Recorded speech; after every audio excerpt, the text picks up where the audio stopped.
¿Cómo están, mis estimados alumnos? Buenas tardes, buenas noches.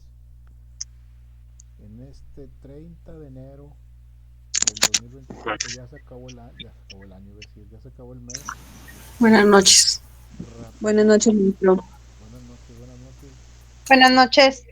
buenas noches. Se va rapidísimo el tiempo. Buenas noches, profesor. Buenas noches, buenas noches. Gustazo que estén aquí. Otra vez un grupo nutrido, qué bueno. A ver, sigue llegando gente.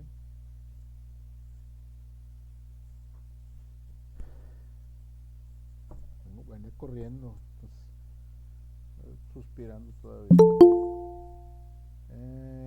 Vamos a ver hoy el tema de... Déjenme quito el WhatsApp porque me está llegando muchos mensajes.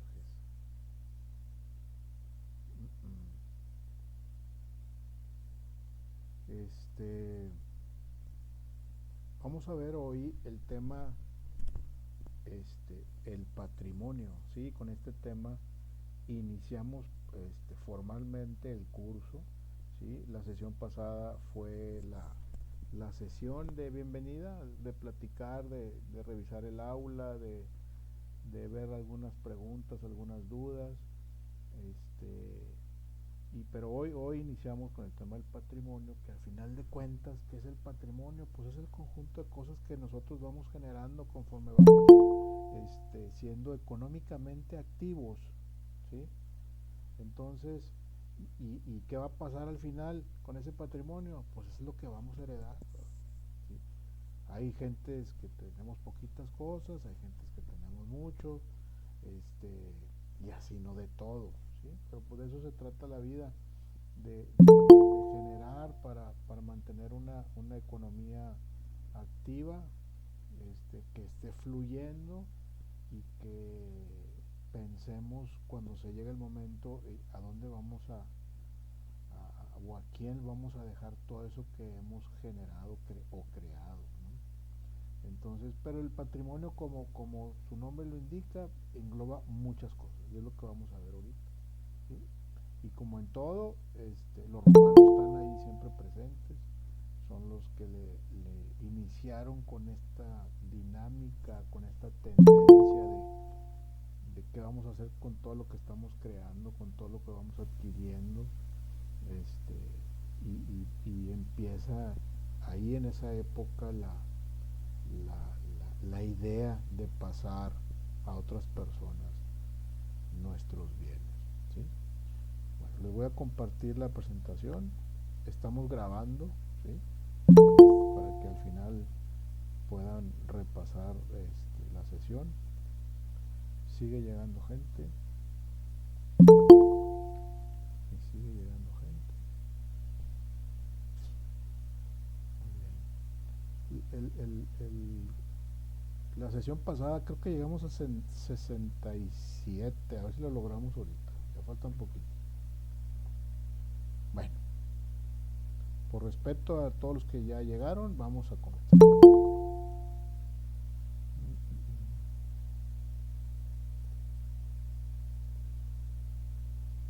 Me voy a estar regresando porque hay gente que está queriendo entrar.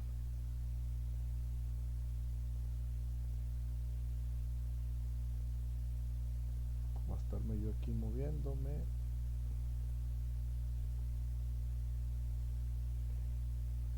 Muy bien. Bueno, pues iniciamos con el tema del patrimonio. Bueno, algo que se me olvidó comentar, por ahí les encargué una tarea, unas preguntas sobre este tema en particular. Este, no sé si ya lo contestaron o no, pero la presentación y el libro les va a ayudar mucho para contestar esas preguntas de manera correcta. Ok. La palabra patrimonio proviene de las raíces latinas pater o patris, que significa padre, y monium, que significa carga. La carga del padre. Por patrimonio, según el diccionario, se entiende hacienda que alguien ha heredado de sus ascendientes o conjunto de bienes propios adquiridos por cualquier título, ¿sí? El patrimonio sin duda se asocia a la idea de riqueza o conjunto de cosas que son propiedad de una persona. Ahora bien, los romanos en tiempos de Gallo y Justiniano, ellos definían, a ver, permítame tantito, permítame tantito.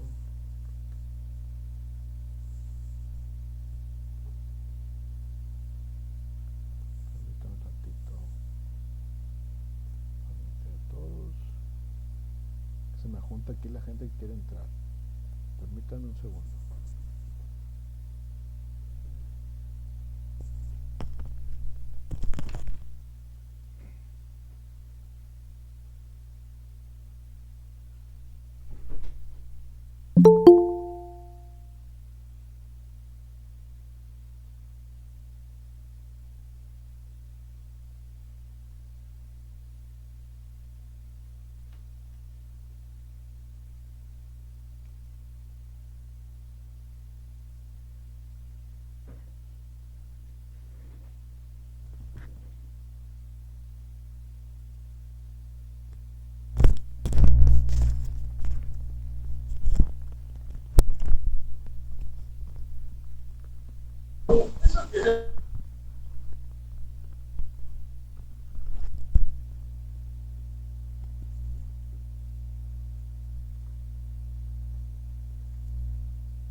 No se escucha nada, maestro.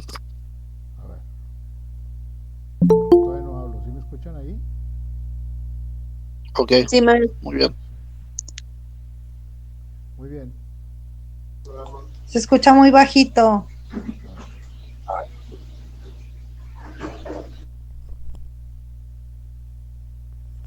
Otro micrófono. ¿Sí me escuchan ahí mejor? Sí, maestro. Okay. Sí, ahí se escucha bien. Muy bien. Ahí se escucha bien. Perfecto. La palabra Sí, maestro, sí se escucha bien. Perfecto, gracias. La palabra patrimonio, repito, la palabra patrimonio proviene de las raíces latinas pater o patris, que significa padre, y monium, que significa carga. ¿Sí? El patrimonio, según el diccionario, se entiende hacienda que alguien ha heredado de sus ascendientes o conjunto de bienes propios adquiridos por cualquier título. El patrimonio sin duda se asocia a la idea de riqueza o conjunto de cosas que son propiedad de una persona. ¿Sí? Ahora bien, los romanos en tiempos de Gallo y Justiniano, aquí están estos cuates, ellos diferenciaban a las cosas entre las de derecho divino y derecho humano. ¿Sí? En otras palabras, pero siguiendo con los romanos, las cosas las clasificaban en las que se hallaban dentro de nuestro patrimonio y fuera de nuestro patrimonio. Más algunas otras que se tienen por derecho natural son comunes a todos, otras públicas, otras de universidad o corporación cualquiera y otras de nadie y la mayor parte de particulares. Es decir, ellos le querían dar una clasificación a los bienes de tal forma que pudieran decir cuáles son los que son por el solo hecho de ser en aquellos tiempos de los romanos, por el solo hecho de ser humano, podías tener estos bienes, ¿sí? Y no solo eso, sino que si vivías en cierto lugar tenías otro tipo de derechos, ¿sí? Los romanos, la ciudad romana estaba estructurada como un valle, pero con una pendiente hacia abajo, ¿sí? Por ejemplo, el Coliseo romano está en la parte más baja de lo que es Roma, en aquellos tiempos, y la parte más alta era donde vivían la gente de mayor jerarquía, la gente que tenía mayores recursos, los reyes y los casi dioses y los faraones y todo eso vivían en las partes altas, y ellos tenían un derecho diferente al que vivía un poco más abajo y un poco más abajo y un poco más abajo, y los que vivían a mero abajo son los que menos tenían, ¿sí? Entonces ellos buscaban esa forma de clasificar los bienes, porque había bienes que tenían la gente que estaba más abajo, ¿sí? Bienes parecidos o a veces inclusive similares en algunos aspectos a los que estaban más arriba, pero entonces no podría ser el mismo bien porque pues él es pobre y yo soy rico, entonces a los bienes de ellos hay que darles un nombre y a los bienes de nosotros otro nombre, ¿sí? Y ahí se hacían bolas con ese tipo de bienes, por eso les daban mucho esa clasificación y en gran parte esos bienes, esa clasificación de bienes, pues los vemos hasta nuestros días, ¿sí? Eliminando esa jerarquía que había de estrato social. Pero ahorita vamos a ver más clasificaciones de los bienes que de ahí vienen, ¿sí? Desde los romanos. Los romanos dejan establecidas las bases del derecho sobre las cosas, las cuales serán constitutivas del patrimonio. De tal manera que hablar del patrimonio se hace indispensable estudiar las cosas que lo constituyen.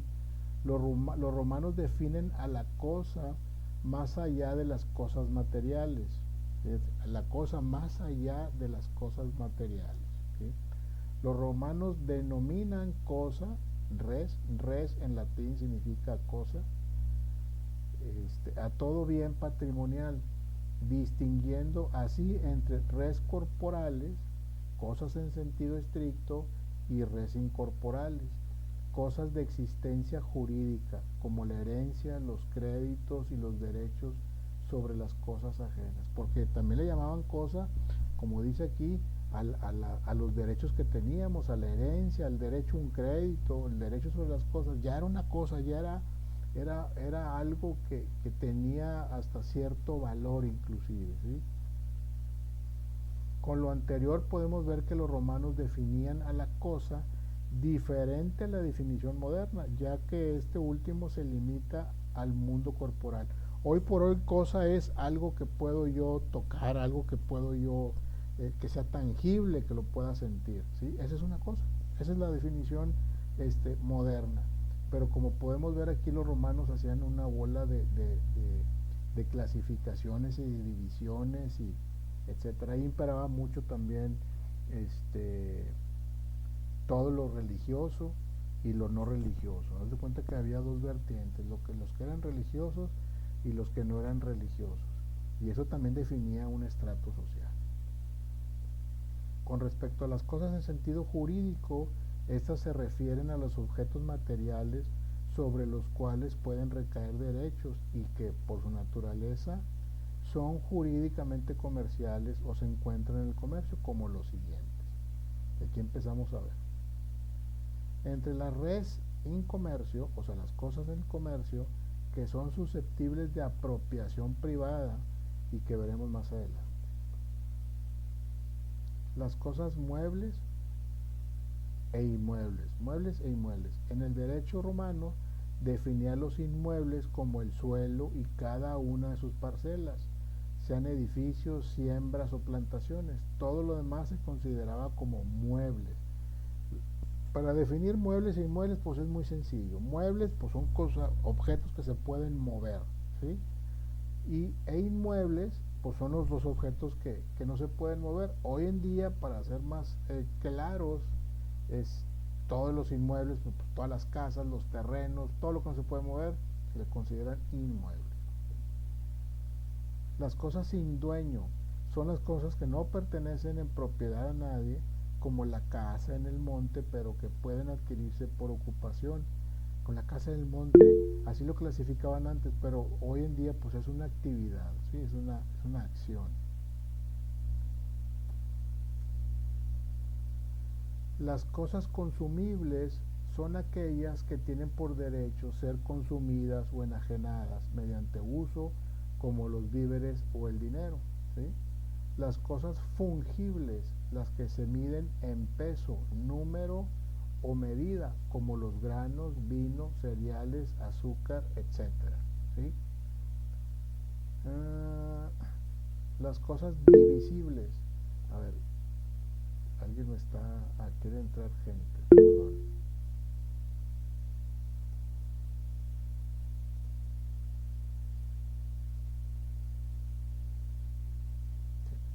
Ya los dejé entrar, ya los dejé entrar. Muy bien. Las cosas divisibles son las que se pueden fraccionar sin detraimiento de su valor, ¿sí? Las pertenencias son cosas que, aún teniendo existencia física propia y sustantiva, se hallan económicamente al servicio de otros. Su función práctica es servir a la cosa principal. Ejemplo, las llaves de una casa o un mueble. Los frutos deben distinguirse entre naturales y civiles. Los primeros son cosas en sentido físico y los segundos son valores, rentas, rendimientos. Acuérdense que hablábamos en la bienvenida de usufructo. Entonces, como dice aquí, los frutos deben distinguirse entre naturales y civiles. Los naturales, a ver, sigue queriendo entrar gente, perdón.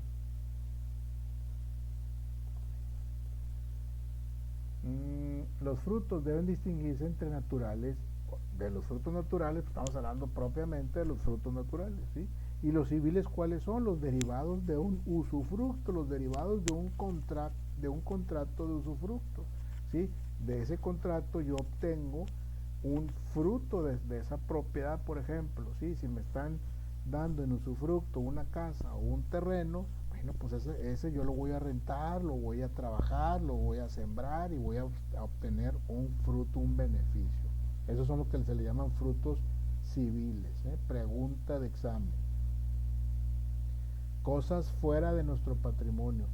Todo lo que no es nuestro, como plazas públicas, parques, ríos, cosas destinadas al uso común, ¿sí? Esas se consideran cosas fuera de nuestro patrimonio. Cosas dentro de nuestro patrimonio. Las cosas que pertenecen a los particulares, las cuales se asocian a las cosas o bienes de nuestra propiedad, ¿sí? Marcel Planiol, aquí está, es un francés, define al patrimonio como el conjunto de derechos y obligaciones pertenecientes a una persona apreciables en dinero, ¿sí? Entonces aquí se empieza una clasificación muy importante del patrimonio. Lo vamos a ver más adelante, porque empieza la clasificación que hoy conocemos ahorita, ¿sí? En cuanto a los derechos y obligaciones que tenemos con ese patrimonio, porque nosotros tenemos un patrimonio y eso nos genera derechos, sí, nos genera derechos, pero también nos genera obligaciones, y esas obligaciones se pueden convertir en pasivos.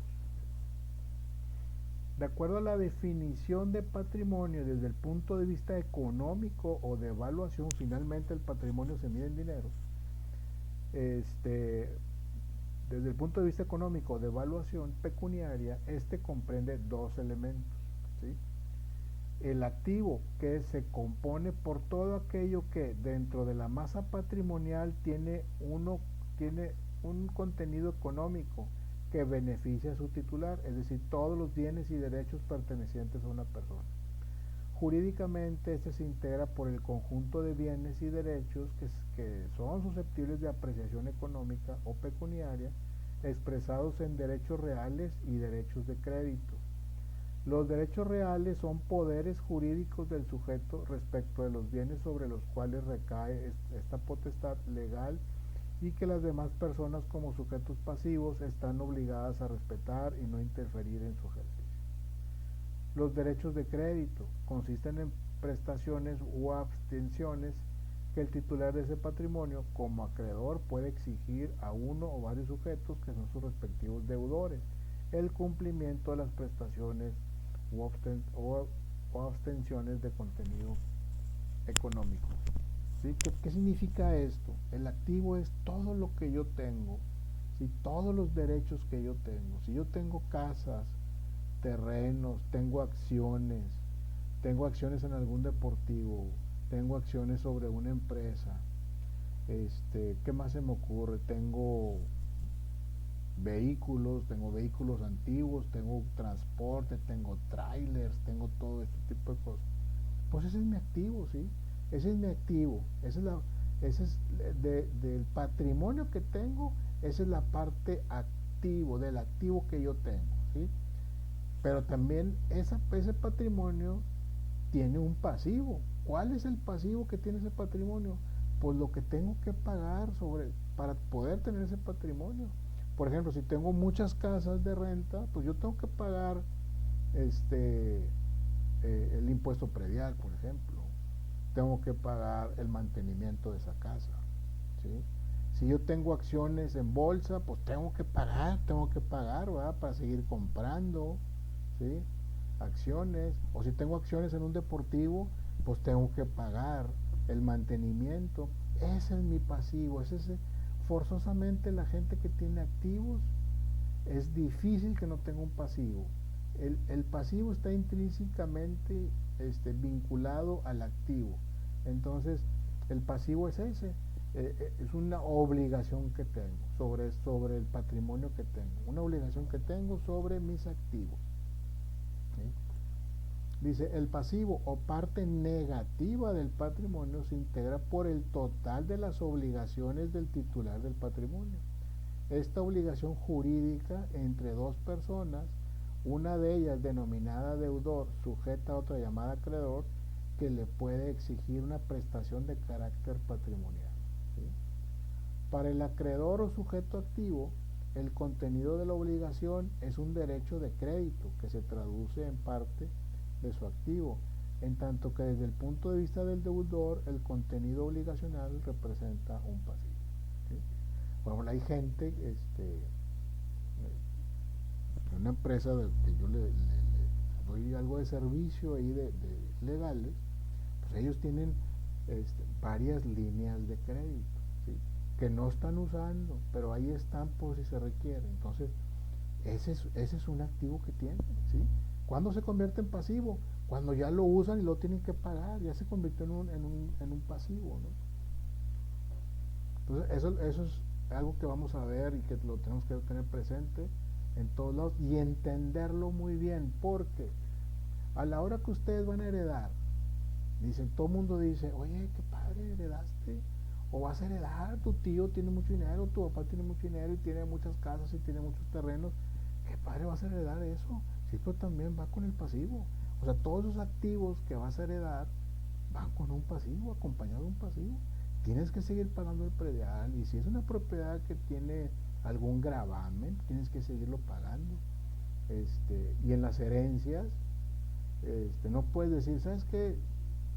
Mi papá dice que me quede con estas 3 casas, pero pues no las quiero porque deben mucho predial o están muy fregadas, tengo que meterles mucho dinero para arreglarlas, o están emproblemadas de alguna manera.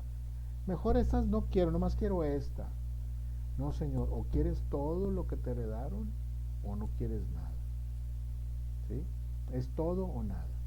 No puedes elegir los granitos blancos nada más. Si esos granitos blancos también tienen negros, también se van. ¿Okay? Por eso es importante entender, porque ustedes van a decir, ¿por qué nos está dando una clase aquí de finanzas o yo no sé? No, lo que pasa es que en esta clase hay que entender que se heredan pasivos también. ¿Sí? Patrimonio es una entidad jurídica abstracta denominada universalidad jurídica. Esa es pregunta. De acuerdo con esto, el patrimonio es una emanación de la personalidad misma. Por ello los tratadistas mencionan que no hay patrimonio sin persona, pero tampoco hay personas sin patrimonio. Por lo tanto, el patrimonio es un atributo de la personalidad. Pregunta examen también. Atributo de la personalidad. Estos cuates, Charles Aubry y Charles Rau, también franceses, si no me equivoco, tienen esta teoría. A ver, creo que hay gente entrando. Tienen esta teoría donde dice que el patrimonio se conforma de bienes, derechos y obligaciones, que es lo que ya vimos. Bienes, derechos y obligaciones. Bienes y derechos, ¿qué vendría siendo? La parte ¿qué? Del patrimonio. La parte ¿qué? Bienes y derechos.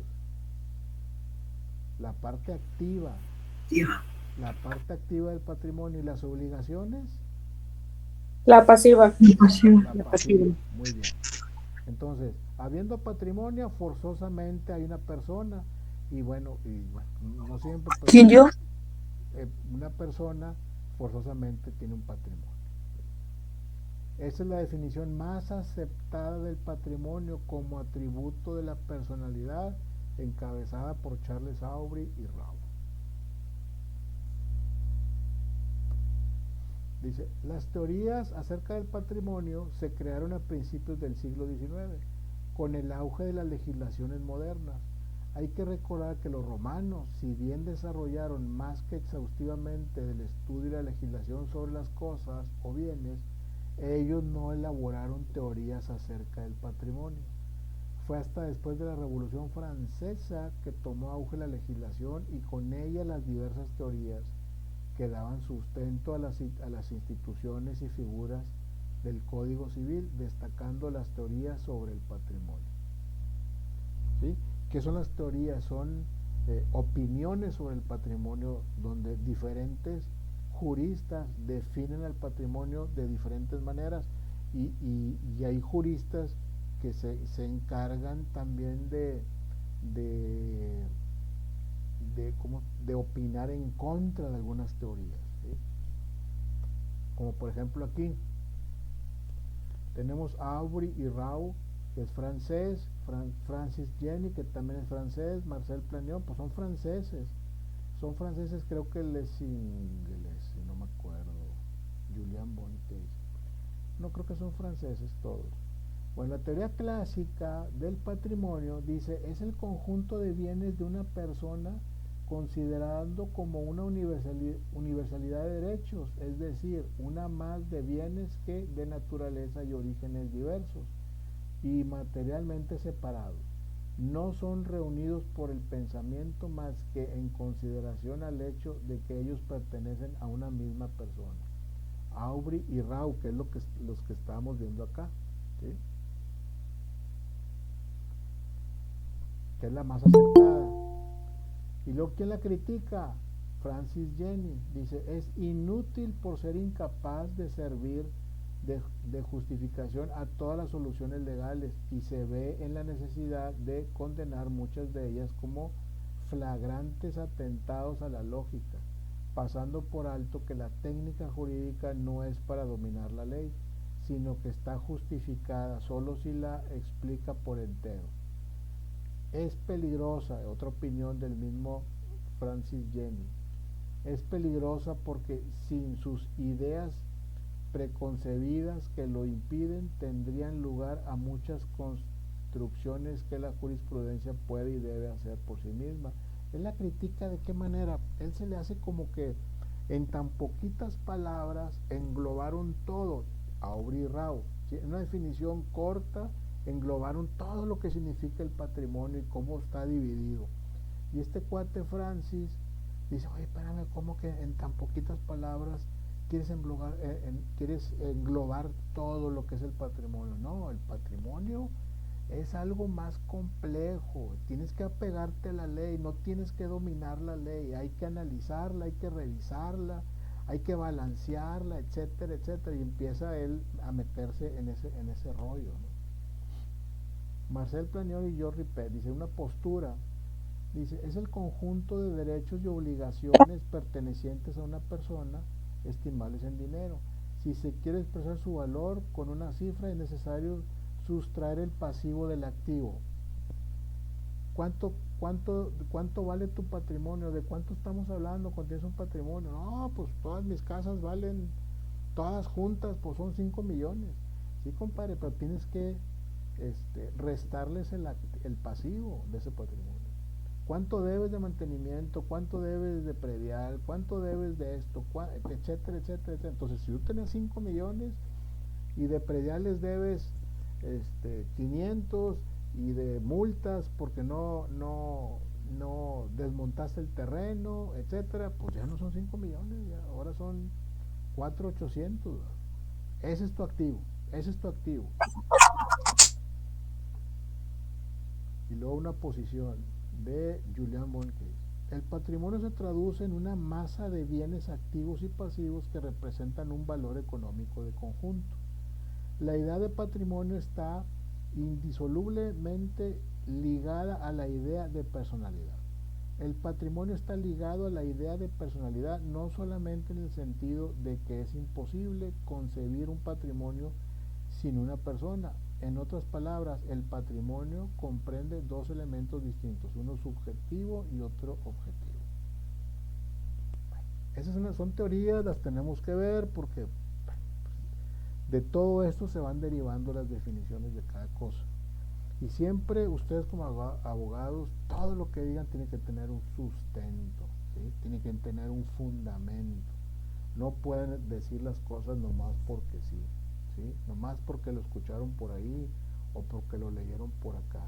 Siempre tienen que estar sustentadas o fundamentadas todo lo que están diciendo. Sus palabras tienen que tener mucha fuerza, buen cimiento a través de un buen sustento o un buen fundamento.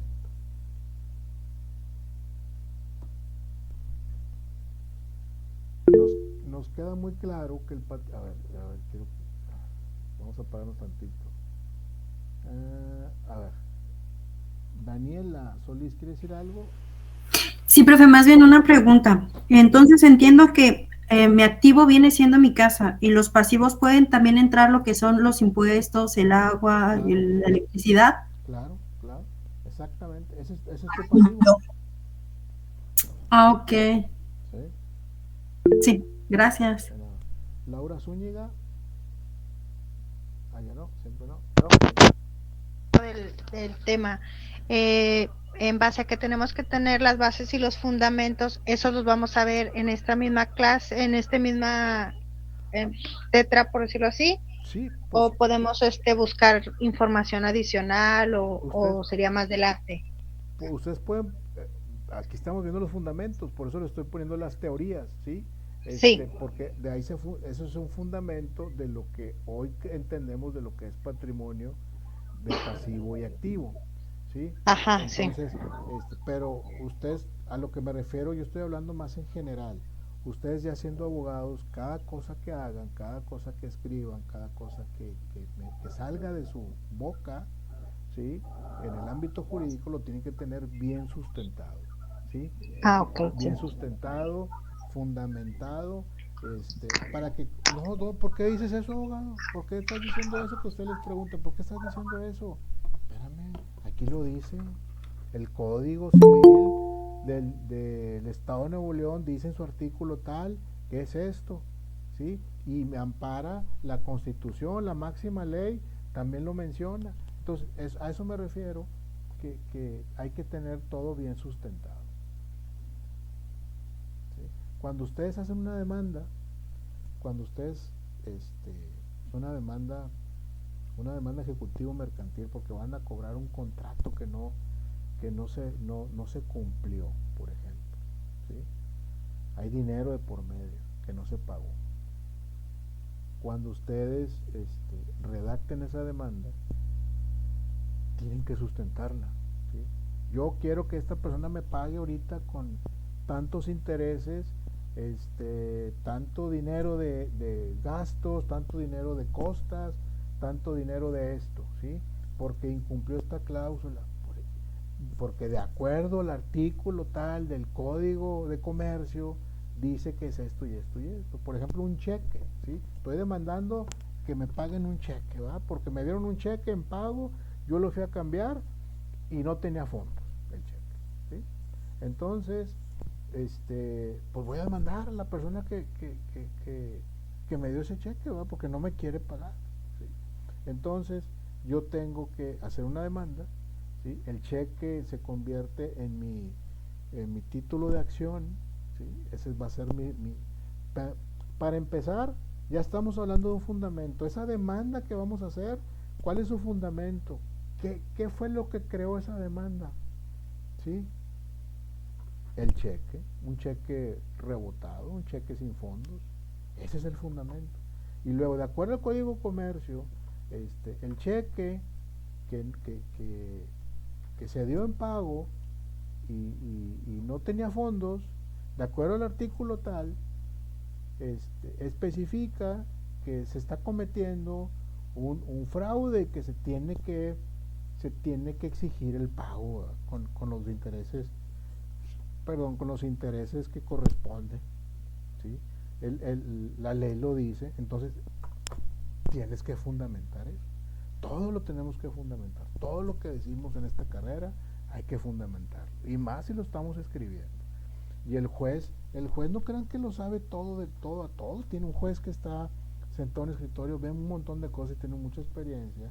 Pero uno a la hora de presentarles una demanda y al tú fundamentar todo lo que estás diciendo en la ley, ¿sí? El juez lo que va a hacer, si tiene la experiencia y tiene el conocimiento suficiente, va a decir, tiene razón, pero si no, no pasa nada. A ver, el abogado que me puso esta demanda aquí, dice que en el artículo tal del Código de Comercio, del Código Mercantil o del Código de Procedimientos, me dice que los artículos tal y tal y tal y tal, entonces yo checo los artículos. El abogado tiene razón, me está fundamentando su demanda, ¿sí? Entonces, a eso me refiero, hay que fundamentar todo lo que decimos, ¿sí? Y lo que escribimos, pues, con mayor razón. Ahora hay mucho el tema de los juicios orales. Entonces, estás parado ante el juez y, señor juez, de acuerdo al artículo tal o de acuerdo a la jurisprudencia tal, esto exijo que se resuelva de esta manera, ¿sí?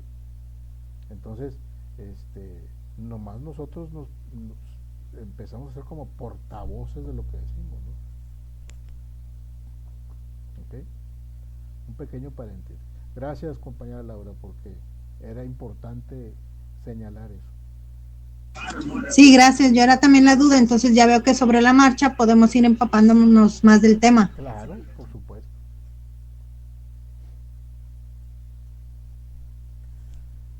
Nos queda muy claro que el patrimonio tiene un carácter económico y que a la postre los bienes y derechos que lo integran tienden a esa finalidad jurídico-económica que permite hacer frente a las obligaciones que adquiere la persona. Las personas deciden el fin de sus bienes de acuerdo con su convivencia personal y que pueden cambiar dicho fin si así lo quieren en cualquier momento, ¿sí? Y vamos a ver, capítulo 8 del artículo 723 del Código Civil del Estado de Nuevo León dice, capítulo del patrimonio de la familia. El patrimonio de la familia que esta ley se refiere está constituido por los bienes que en la misma se determinan sobre la base de que serán inalienables y no estarán sujetos a embargo ni a gravamen alguno, excepto en los casos siguientes. Y luego esta parte la deroga. Por si no saben qué significa derogar, es cuando aquí había una ley o había un precepto de la ley y fue derogado, significa que fue cancelado, fue borrado, ¿sí? Número 2. De alimentos que deben de administrarse por resolución judicial podrán embargarse únicamente el 50% de los frutos del patrimonio.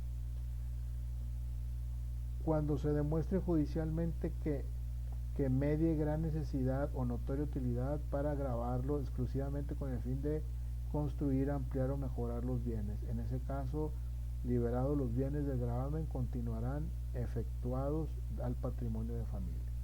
Entonces, este es un fundamento. Este es un fundamento de qué es el patrimonio de familia. Si yo le digo a la gente, el patrimonio de la familia está constituido por los bienes que la misma se determinan sobre la base que sean inalienables y no estarán sujetos a embargo ni gravamen. Los bienes de la familia, del patrimonio familiar, no estarán sujetos a embargo ni gravamen alguno. Abogado, ¿y de dónde sacas eso, abogado? ¿Por qué me dices eso? ¿De dónde lo sacaste? Pues aquí dice, capítulo 8, artículo 723. El patrimonio de la familia a que esta ley se refiere está constituido por los bienes que en la misma se determinan sobre la base de que serán inalienables y no estarán sujetos a embargo ni a gravamen alguno. Bolas, aquí está el sustento de lo que estoy diciendo. ¿Sí? No, pues. Si ahí dice, no, pues ya. Entonces tenemos que tener ese conocimiento.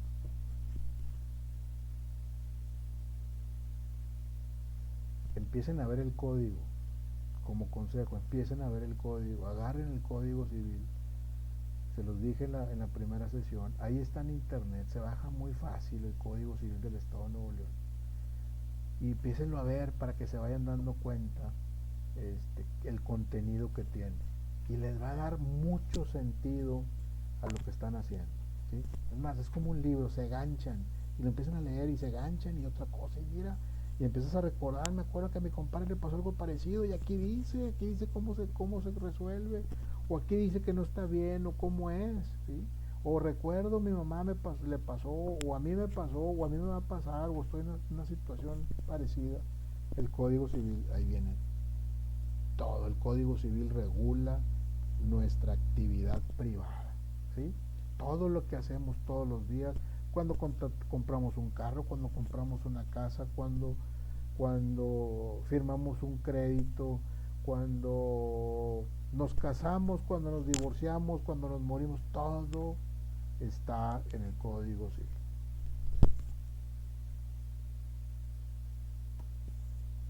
¿Por ahí? Acabamos, qué rápido.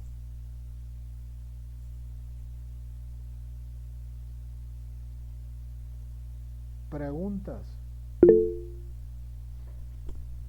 Juani, adelante, Juani. Buenas tardes, buenas noches, perdón. Maestro, un hermano mío había comprado una camioneta, según estaba dada de alta en, ¿cómo se llama?, en control vehicular. Okay. Al momento de irlo a poner a su nombre, resulta que le dicen que no está de alta, que tenía que ir a, ¿cómo se llama?, a la aduana, porque no coincidían los papeles. Okay. ¿Qué podría hacer él o qué se podría hay mucho problema con eso, porque se falsifican muchos papeles, entonces nos metemos en problemas. Entonces la recomendación es, ya cuando pasó, pues lo único que puede ser es que tratar de que le regresen el dinero o tratar de subsanar ese error o lo que esté pasando, ¿sí? Pero lo mejor es prevenir. Pues cada vez que ustedes van a comprar un vehículo, lo primero que tienen que hacer, además de revisar el tema mecánico, es irse a control vehicular junto con el que lo está vendiendo, ¿sí? Irse los dos para que revisen los papeles, porque a veces con que te muestran los papeles a veces no es suficiente y pasan ese tipo de cosas. O en otros papeles no existen, ¿sí? O en tu expediente este auto no tiene factura, o tiene una factura que no se aceptó en el control vehicular porque estaba ilegible, porque etcétera. Entonces, de hecho sí, o sea, dice que sí estaba como si se daba de alta en control vehicular, pero que no coincidía lo que era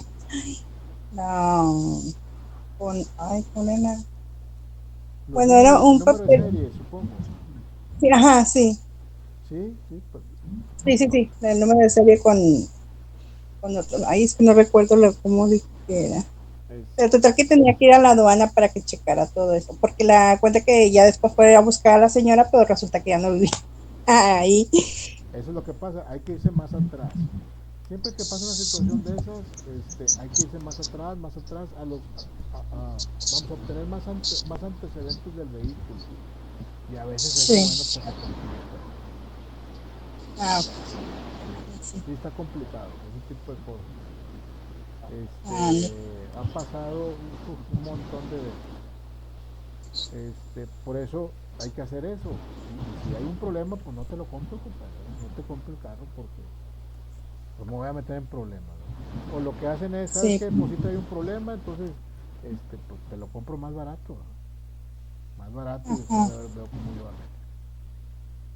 Pues sí. Gracias, maestro. De nada. Brígida Varillas, ¿quiere decir algo? Sí, hola, profe. Hola. Así como nos comenta del Código Civil del Estado de Nuevo León, ¿todos los estados tienen su propio Código Civil? Correcto. Ajá. Bueno, si cada uno de los estados tiene su propio Código Civil, supongamos que yo soy de Nuevo León, pero quiero llevar un caso de Puebla. Tengo que estudiar los códigos de Puebla y puedo llevarlos a pesar de tener diferentes estados? Sí, hay una regulación que habla de hecho es un conflicto de leyes de aplicación en el espacio territorial, ¿sí? Entonces, pero está determinado cómo hacer las cosas, ya está cuadrado eso, ¿sí? Si tú no, o sea, tú no puedes llevar un asunto que se tuvo efecto en Puebla, pues no lo puedes llevar en Nuevo León, ¿sí? A menos que en Nuevo León haya ocurrido algo relacionado con eso que pasó en Puebla. ¿Sí me explico? Ajá. ¿Sí? No, Pero entonces seguiríamos los códigos del estado de Puebla, es puesto que se correcto. está solo. Ah, ok, sí. Bueno. Exactamente, ¿sí? De hecho, les comento, hay un código nacional civil, un código civil nacional o código nacional de procedimientos civiles, un código nacional civil que va a ser para todo el país. Entonces, creo que ya está listo, más no ha sido publicado, no ha sido aprobado, pero hoy por lo pronto cada estado tiene su código civil, cada estado. Y hay código civil del estado de Nuevo León y hay código civil y de procedimientos civiles, ¿sí? Del estado de Nuevo León. Entonces, y así están todos los estados. Ok, profe, muchísimas gracias. Al contrario. María Teresa Castillo, ¿quiere decir algo? Sí, buenas noches, profe. Mire, yo tengo un caso. Mi mamá acaba de fallecer hace 2 meses. Y gracias, maestro. Mis papás estaban separados. La casa quedó pues intestada porque nunca arreglaron nada. Pero él tiene hijos, pero nosotros no sabemos de su paradero, o sea, no sabemos si vive, muere, no sé qué nos recomendaría hacer ahí. O sea, su papá, es que no saben si vive o muere, si está vivo o muerto. Ajá. Okay. Sí, así es. Ok. Su mamá, ¿ya se habían separado, divorciado de hace tiempo? Sí, de hecho tenían 42 años de separados. Él se fue cuando yo estaba chiquita. Okay. Pero él se volvió, cuando mi mamá quiso arreglar, se dio cuenta que él se volvió a casar con otra persona. Okay. Pero ellos nunca se divorciaron. Ah, nunca se divorciaron. No, nunca. Bueno, hay que ir con un notario, notario público, porque hay que iniciar un juicio sucesorio, un juicio de sucesión legítima, y el notario le va a indicar los pasos a seguir. Básicamente usted tiene que llevar el acta de defunción de su mamá, ¿sí? Ajá. Quiénes son los hijos, ¿sí?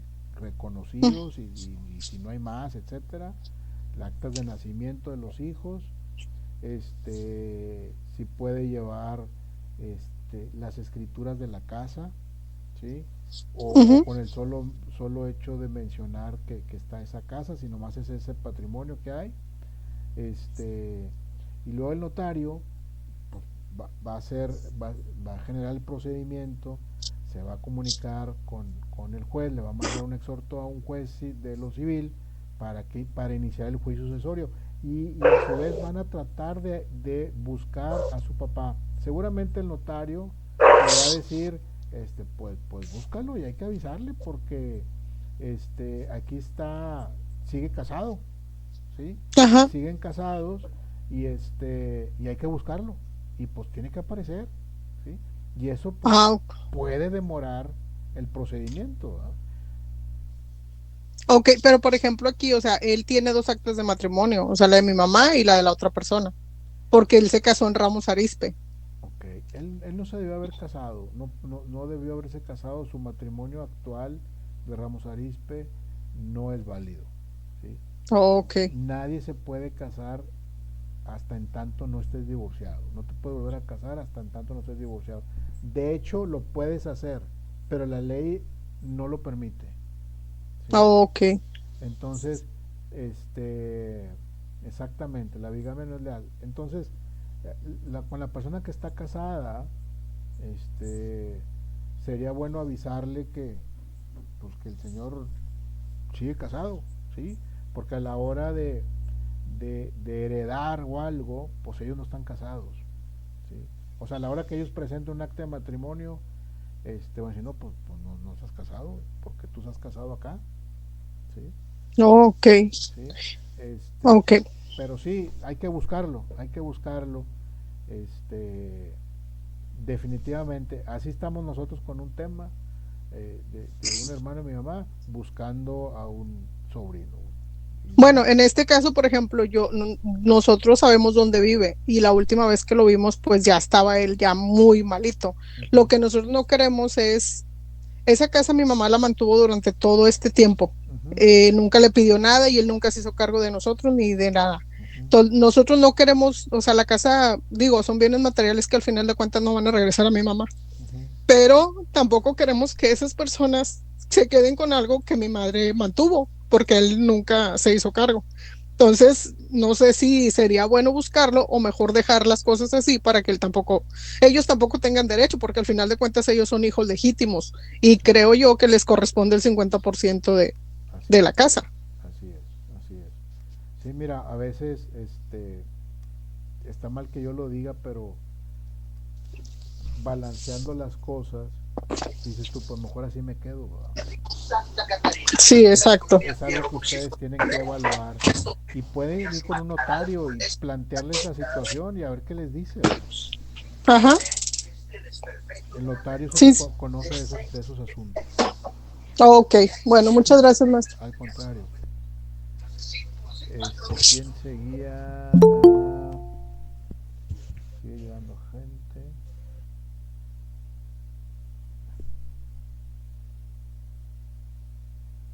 Muy bien, ¿sí me escuchan bien, verdad? Sí, maestro. Sí, maestro, sí se oye bien. Sí, maestro. De repente me salió el Claro que yes. Claro que sí, yo también. No sé qué dijeron por ahí.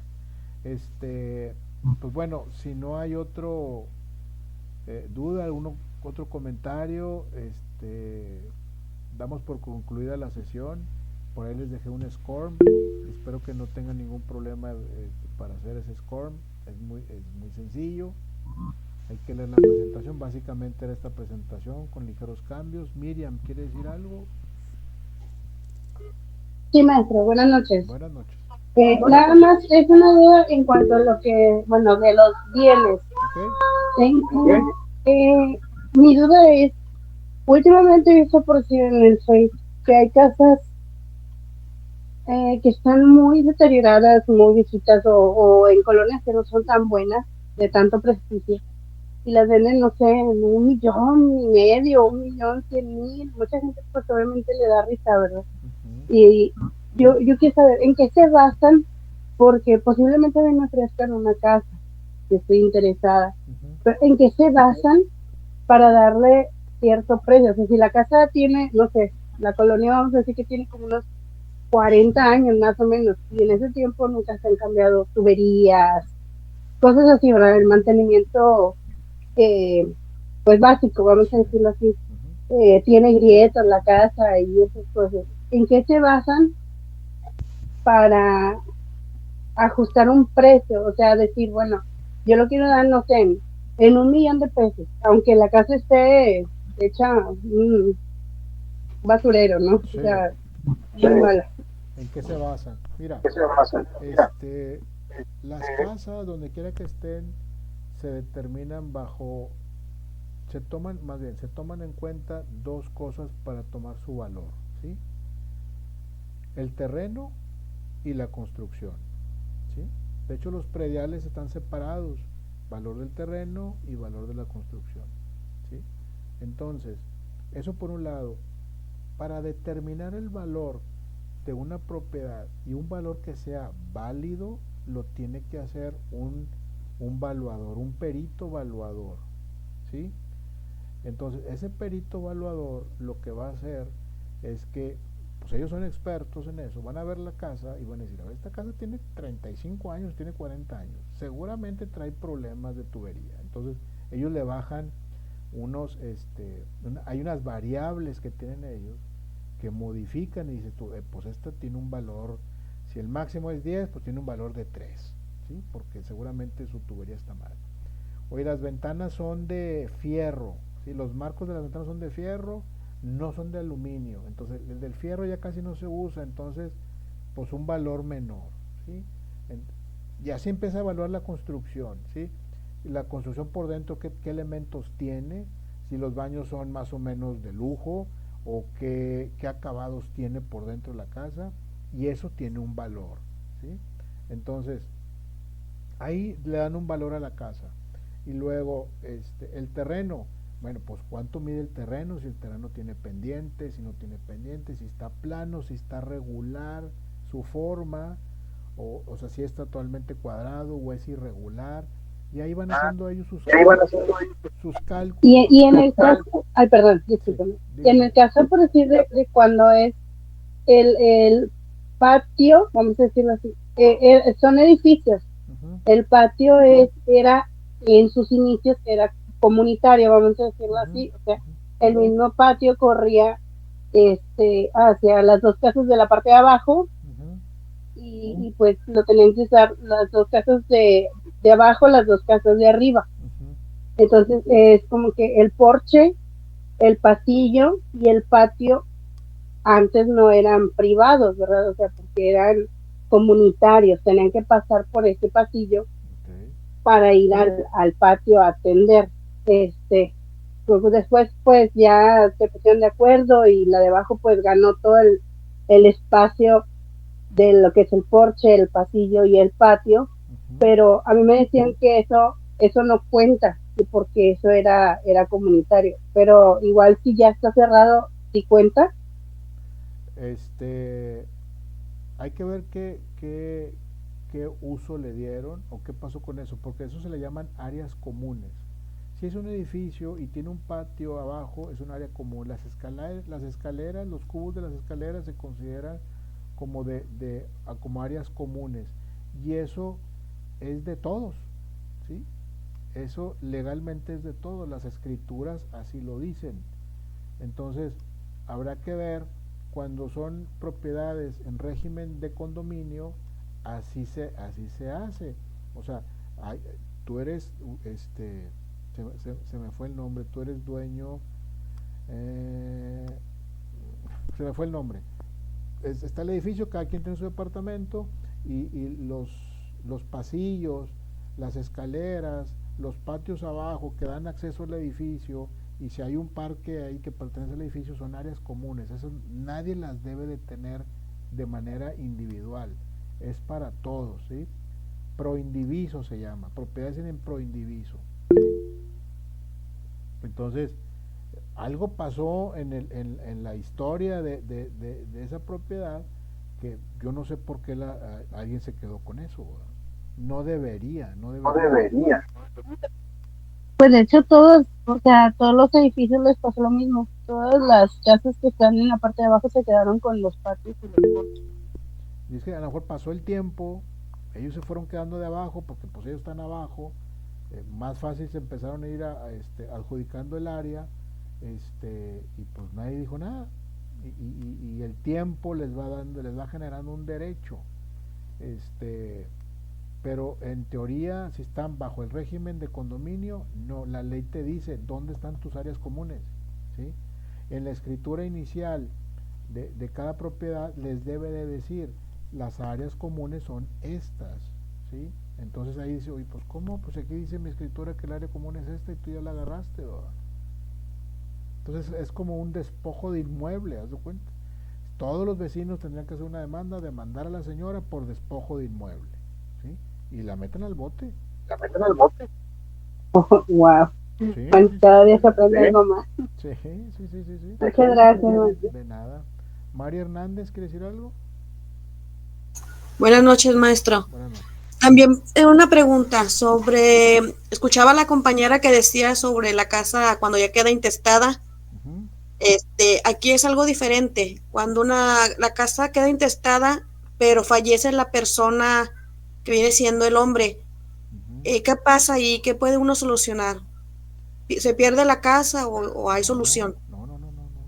O O sea, si es un matrimonio y se muere el hombre y no se hizo testamento, pues se hace el juicio sucesorio para que el 50% que le debería corresponder al hombre se pase de una vez a la persona que le sobrevive, a la esposa, ya para que la esposa tenga el 100% de la propiedad y que la esposa, cuando muera, a su vez, le pase a sus hijos ese 100%.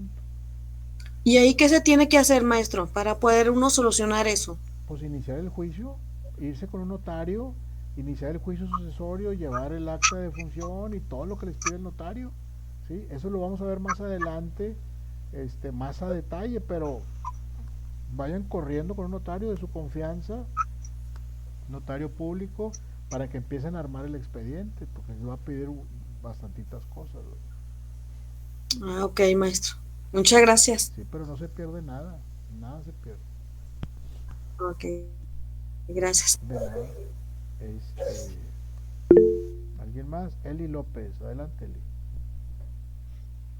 Hola maestro, buenas noches compañeros. Escuchándolos a todos, yo tengo una pregunta.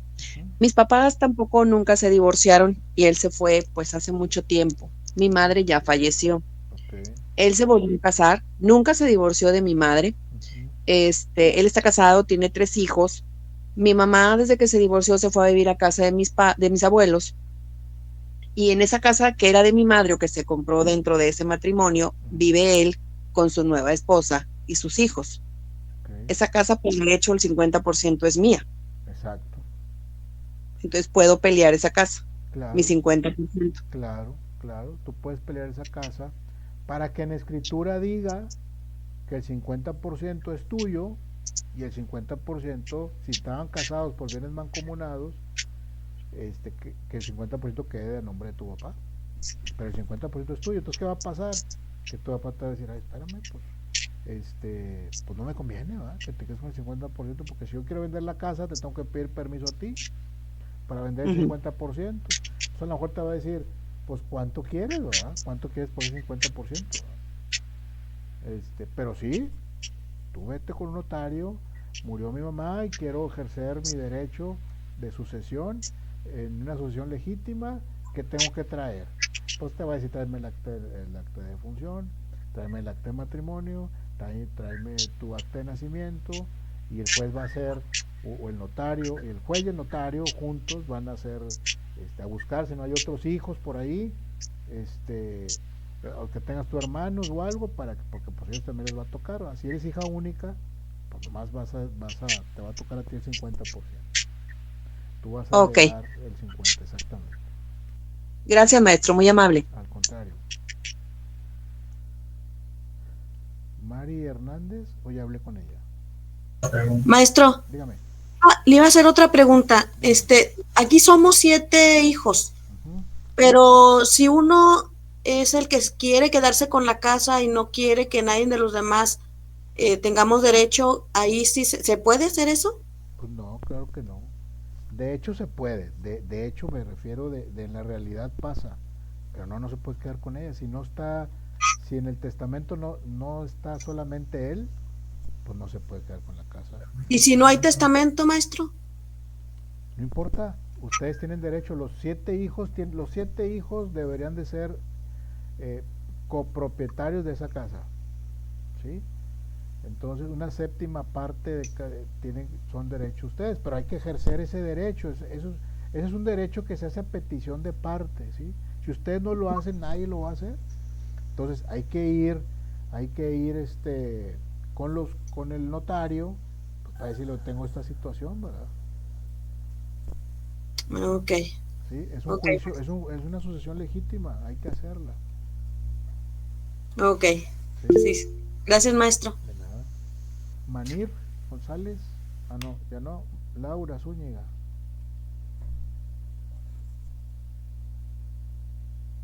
Adelante, Laura. ¿No? Manir.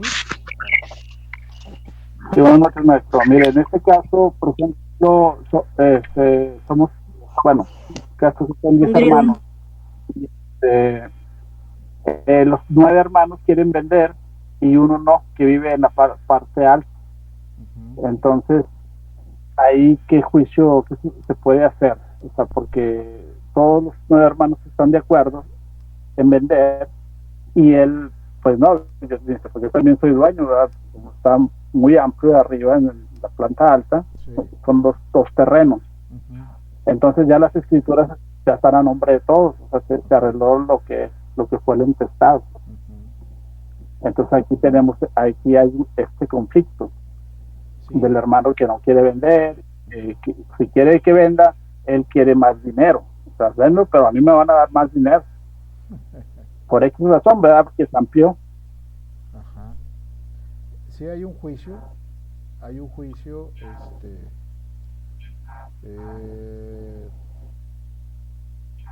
me olvidó el nombre, es un juicio raro, pero sí hay un juicio, pero te lo voy a checar. Que sucede eso, el juez llega un momento que lo obliga al hermano a vender, ¿sí? Lo obliga al hermano a vender o a aceptar, a firmar, porque todos están de acuerdo y él está impidiendo, nomás una persona está impidiendo un proceso que beneficia a la mayoría, ¿sí? Entonces, sí, en este caso, le digo, bueno, todos mis hermanos quieren vender, ¿verdad? Pero él no, o sea, y no sé si haya o sea, como el terreno pues son 2 terrenos, y pues él está abarcando todo, ¿verdad? Y no sé si haya un juicio o algo de dividirle su 10% del terreno, no está permitido eso, no sé, es lo que no... De dividirle, o sea, acorralarlo para que él nos deje hacer la venta, ¿verdad? O sea, del 90% dejarle su 10% del terreno. Mira, es que hay un procedimiento primero que se llama de mayor y mejor uso, ¿sí? Entonces, y de cómoda división. Entonces tienen que ver si es factible esa división, porque si tú le vas a dar el 10% de ese terreno, fíjate qué complejo es, qué parte del terreno le vas a dar ese 10%. Ese 10% tiene que tener acceso, tiene que tener frente a la calle, no le puedes darlo de atrás porque entonces, pues ¿cómo va a entrar? ¿Sí me explico? Entonces es un tema complejo y es un tema también de ponerse de acuerdo, ¿sí?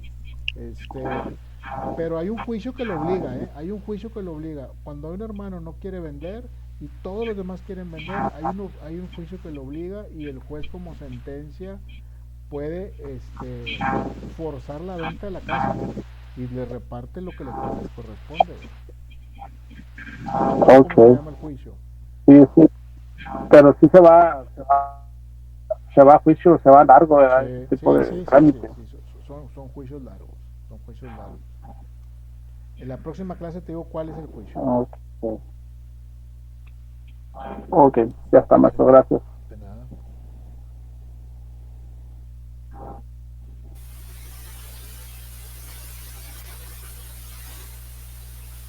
Muy bien. Silvia Casas, ¿quiere decir algo? Sí, yo creo que ya para finalizar, maestro, nada más una pregunta. Algo con respecto a elaborar las escrituras de una propiedad, ¿se va a ver más adelante dentro del curso? De elaborar las escrituras de una propiedad.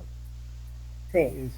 No, honestamente no. Las escrituras las elabora el notario a la hora que se compra la casa, ¿sí? ¿Por qué? ¿Qué duda tiene? ¿Va a vender? ¿Va a comprar? Le comento rapidito.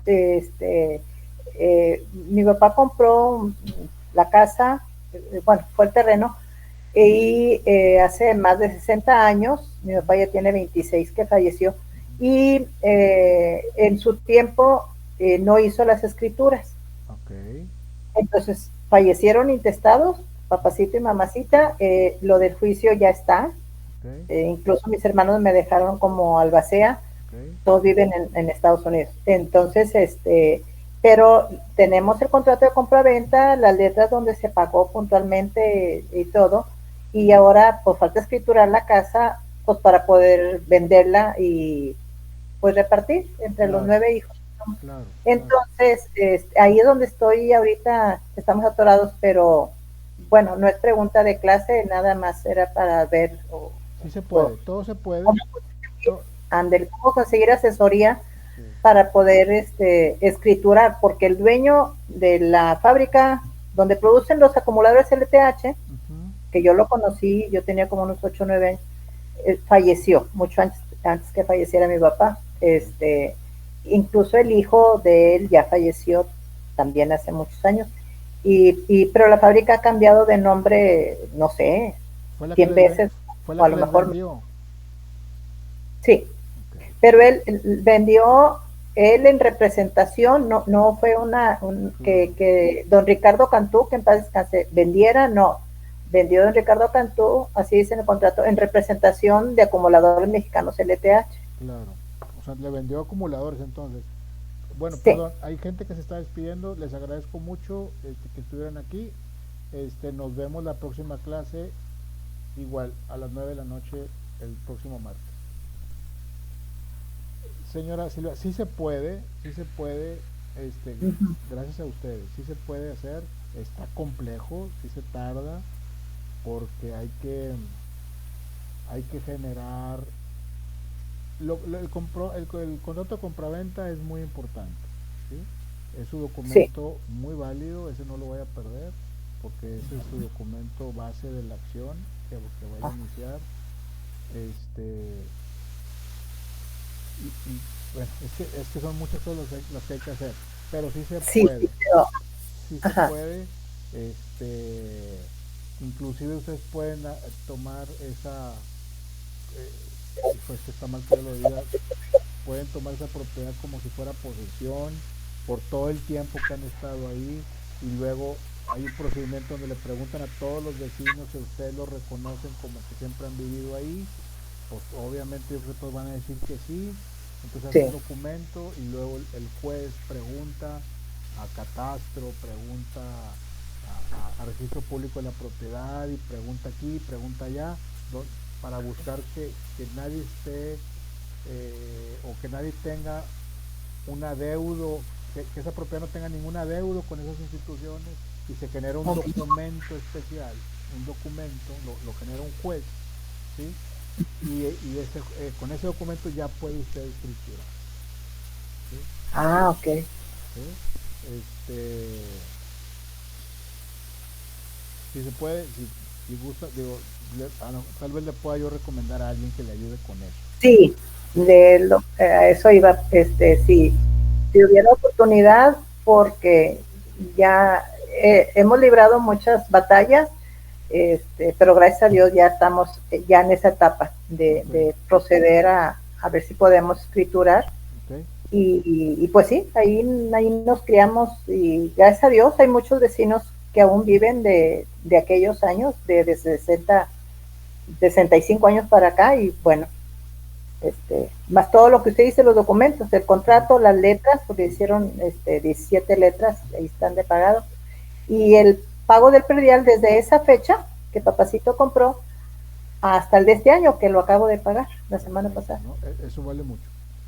A nombre de mi papá. Ok, muy bien. Es un proceso largo y complejo. Muy bien. Pero hay que iniciarlo. Hay un caminito definido. Perfecto. Muchas gracias. Ya nos pasamos un poquito aquí con los minutos. Muchas gracias por lo que me dicen ahí en el chat. Nos vemos el próximo martes a las 8 de la noche. Sí, maestro, muchísimas gracias a usted. Gracias, Gracias, maestro. Gracias, maestro. Gracias a ustedes. Gracias, profe. Buenas noches a todos. Buenas noches. Buenas noches.